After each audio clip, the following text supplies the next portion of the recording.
नमस्कार, स्वागत है आप सभी का। मैं हूं आपके साथ मनु तिवारी। चलिए शुरुआत करते हैं 10 मिनट में 50 खबरों की। आज दिल्ली में केंद्रीय कैबिनेट की बैठक होगी, जिसमें कई अहम मुद्दों पर चर्चा हो सकती है। मीटिंग का समय शाम 6 बजे का तय हुआ है। आज राज्यसभा में महाराष्ट्र की सियासत का मुद्दा गूंजेगा। केंद्र सरकार महाराष्ट्र में राष्ट्रपति शासन पर रिपोर्ट पेश करेगी। सरकार की ओर से गृहमंत्री अमित शाह ये रिपोर्ट पेश करेंगे। महाराष्ट्र में नई सरकार के गठन की कोई तस्वीर स्पष्ट रूप से सामने नहीं आई है। इस बीच आज शाम 5 बजे स्थित शरद पवार के घर कांग्रेस और एनसीपी नेताओं के बीच बैठक होने वाली है। दिल्ली में वायु प्रदूषण के मुद्दे पर एक संसदीय समिति की बैठक होगी। आखिरी बार बुलाई गई बैठक में ज्यादातर सदस्य गैर मौजूद थे, जिसे लेकर लोकसभा अध्यक्ष ओम बिरला ने उन्हें फटकार भी लगाई थी। आज सुप्रीम कोर्ट आईएनएक्स मीडिया मामले में पूर्व वित्त मंत्री पी चिदम्बरम की जमानत याचिका पर सुनवाई करेगा। गौरतलब है कि पिछले बार दिल्ली हाईकोर्ट ने चिदम्बरम की जमानत याचिका खारिज कर दी थी, जिसे सुप्रीम कोर्ट में चैलेंज किया गया।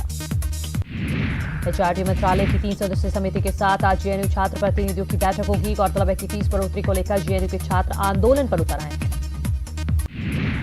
यूपी सीएम योगी आदित्यनाथ मंगलवार को बलरामपुर की शक्तिपीठ देवीपाटन मंदिर में पूजा अर्चना की। साथ ही ब्रह्मलीन महंत महेंद्रनाथ की 19वीं पुण्यतिथि पर आयोजित श्रद्धांजलि सभा में शामिल हुए। आजमगढ़ कांशीराम आवास किराए पर देने और दबंगों द्वारा अवैध कब्जे की शिकायत पर एसडीएम और सीओ ने 100 से ज्यादा आवासों की जांच की, जिसमें 22 आवासों में अनियमितता मिली। 12 को सीज किया गया है, 10 को नोटिस जारी किया गया है। गुना में गन्ना किसानों का सरकारी मिलों में करीब 113 करोड़ का बकाया है, जिसे किसान लोन लेकर जिंदगी गुजारने के लिए मजबूर है।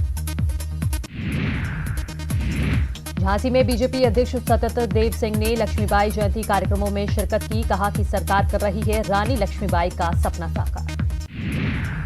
उन्नाव बवाल पर गरमाई सियासत। सतीश महाना ने कहा, राजनीति से प्रेरित है किसानों का विरोध। किसानों किसी का भी नुकसान नहीं चाहती सरकार। मंत्रियों के लिए 16 नई लग्जरी गाड़ियां खरीदेगी यूपी सरकार। कैबिनेट ने लगाई मोहर। मेडिकल कॉलेज के कॉन्ट्रैक्ट टीचर्स का बढ़ा भत्ता। पीएसपीएल नेता शिवपाल यादव ने बड़ा बयान देते हुए कहा कि सपा बसपा एक हो तो सरकार बनेगी। मुझे मुख्यमंत्री नहीं बनना है, मेरी प्राथमिकता समाजवादी पार्टी है। अयोध्या मामले में ओवैसी और मुस्लिम पर्सनल लॉ बोर्ड के रवैये का शिवपाल यादव ने विरोध किया है। कहा, जब देश की अदालत ने फैसला दिया तो सभी माने फैसला। मुस्लिम पर्सनल लॉ बोर्ड पर मोहसिन रजा के गंभीर आरोप। बोले, आतंकियों से है बोर्ड के कनेक्शन। सिमी के चीफ को एआईएमटीएलएम ने बनाया प्रवक्ता। ऊर्जा मंत्री श्रीकांत शर्मा ने कहा कि बिजली कर्मचारियों के पीएफ का पैसा वापस लाना सरकार की जिम्मेदारी, कानून हाथ में न ले कोई। बागपत में बिजली कर्मचारियों ने किया धरना प्रदर्शन। जनपद में पूरी तरह से किया कार्य बहिष्कार। अयोध्या में नाराज बिजली कर्मियों ने किया यज्ञ। जिला मुख्यालय के कार्यालय पर किया विरोध प्रदर्शन। उन्नाव में भाकियों की शंकरपुर गांव में किसानों से मुलाकात। कहा कि किसानों को नहीं मिल रहा है न्याय। हमीरपुर जिले के राट कस्बे में 2 पक्षों में विवाद होने पर चली गोली से एक युवक की मौत हो गई और लेखपाल संघ के सुरेश कुमार यादव घायल हो गए। घायल को झांसी मेडिकल कॉलेज भेजा गया है। आजमगढ़ के कंधारपुर थाना क्षेत्र में तेज रफ्तार बोलेरो ने बाइक सवारों को टक्कर मार दी। हादसे में एक युवक की मौके पर मौत हो गई। 2 लोग गंभीर रूप से घायल हो गए। मऊ के मोहम्मदाबाद घोना कोतवाली क्षेत्र में पुलिस और बदमाशों के बीच मुठभेड़ हुई। मुठभेड़ में 25,000 का इनामी बदमाश अरुण को पैर में गोली लग गई, जिससे वह गंभीर रूप से घायल हो गया। बलिया के उम्भाव थाना क्षेत्र में 2 बाइकों में आमने सामने की टक्कर हो गई, जिसमें बाइक सवार 3 युवक गंभीर रूप से घायल हो गए। सभी को अस्पताल में भर्ती कराया गया है। बलिया में नोटिस के बावजूद अपने खेतों में पराली जला रहे नरही थाना क्षेत्र के 60 किसानों के ऊपर एसडीएम सदन ने 28,000 रुपए का जुर्माना लगाया। जुर्माना की नोटिस मिलने के बाद किसानों में हड़कंप मचा हुआ है। बरेली में योगी सरकार की सख्ती का दिखा असर। पराली जलाने वाले किसानों पर दर्ज हुई एफआईआर। फिरोजाबाद के थाना उत्तर क्षेत्र में बाइक के विवाद को लेकर दबंगों ने युवक को गोली मारकर घायल कर दिया। घायल युवक को आगरा रेफर किया गया है। पुलिस मामले की जांच में जुटी है। शाहजहांपुर में एक प्राइवेट अस्पताल में आग लगने से परिसर में धुआं भर गया, जिससे मरीजों में हड़कंप मच गया। शॉर्ट सर्किट की आग की आशंका जताई जा रही है। बलिया में पुलिस ने 620 पेटियों में रखी 29,760 अंग्रेजी शराब बरामद की है। अवैध शराब की कीमत 25 लाख रुपए बताई जा रही है। सभी चारों तस्कर मौके से फरार हो गए। दिल्ली एनसीआर समेत उत्तर भारत में महसूस किए गए भूकंप के झटके। रिक्टर स्केल पर दर्ज हुई 5.1 तीव्रता। देवरिया में लेखपालों ने 8 सूत्रीय मांगों के लेकर निकाला मोटरसाइकिल जुलूस, भत्ता की मांग को लेकर की नारेबाजी। मुजफ्फरनगर में भाकियू के सैकड़ों किसान कार्यकर्ताओं ने प्रदूषण विभाग का किया घेराव, पराली पर जुर्माने की माफी की मांग की। मथुरा में 2 लेखपालों को जिला प्रशासन ने किया निलंबित, लेखपालों ने पराली जलाने की सूचना पर लापरवाही बरती थी।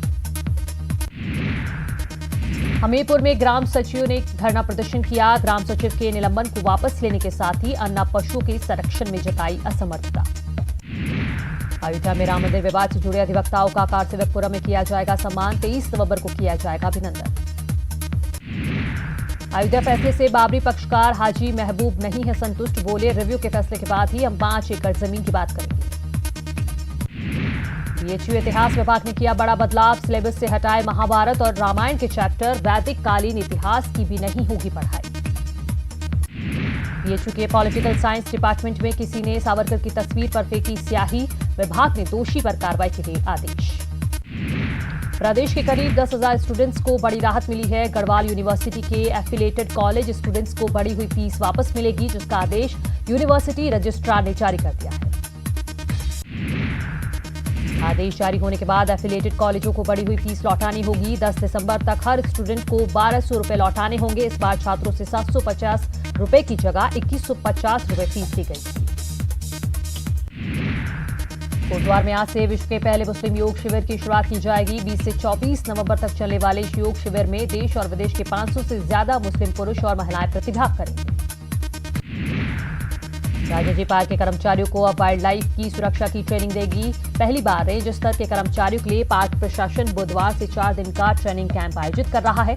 ये ट्रेनिंग तमिलनाडु एसटीएफ के जवान सुरेश देंगे। कोटद्वार के कालागढ़ टाइगर रिजर्व की पाखरो रेंज में गश्त कर रहे वन कर्मचारियों पर हाथी ने अचानक हमला कर दिया। हमले में वन विभाग में तैनात एक कर्मचारी बुरी तरह से घायल हो गया। गढ़वाल के कीर्तिनगर ब्लॉक के नेथाला मल्ला प्राथमिक स्कूल का भवन जर्जर हो चुका है। इस बिल्डिंग से कभी भी बड़ा हादसा हो सकता है। इस बिल्डिंग को लेकर बने हुए ज्यादा समय नहीं हुआ है। पौड़ी के Bhagat Ram new modern school के परिसर दिखा गुलदार, स्कूल कैंपस में टहलते और आराम करते दिखाई दिया। स्कूल के सीसीटीवी फुटेज में तस्वीरें कैद। श्रीनगर गढ़वाल स्थित गढ़वाल केंद्रीय विश्वविद्यालय की विभाग वर्गों में खेल प्रतियोगिता शुरू। 4 साल बाद चौरस कैंप में शुरू हुई 2 दिवसीय अंतर संकाय प्रतियोगिता। उधम सिंह नगर में 435 चावल के कट्टों से लदे एक ड्राइवर समेत संदिग्ध परिस्थितियों में लापता ट्रक चालक पटियाला पंजाब का रहने वाला था, तलाश में जुटी पुलिस। नैनीताल में सरकार के सचिव कार्मिक के खिलाफ वारंट जारी। हाईकोर्ट की एकल पीठ जस्टिस लोकपाल सिंह की कोर्ट ने आदेश न मानने पर जमानती वारंट जारी किया है। कुमाऊं विश्वविद्यालय के एसएसजे परिसर अल्मोड़ा में छात्र संघ अध्यक्ष दीपक उप्रेती को मिली जमानत। छात्रों ने निकाला जुलूस, छात्रों की मांग को लेकर आंदोलन करने पर हुई थी गिरफ्तारी। चंपावत का छमिया मिनी स्टेडियम अब सफेद हाथी साबित हो रहा है। 4 साल बाद भी स्टेडियम का निर्माण कार्य पूरा नहीं हो पाया है।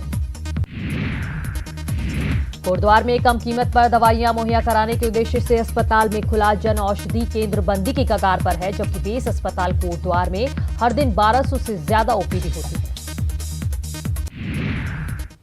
एक छोटे से ब्रेक ले रुक रहे हैं, खबरें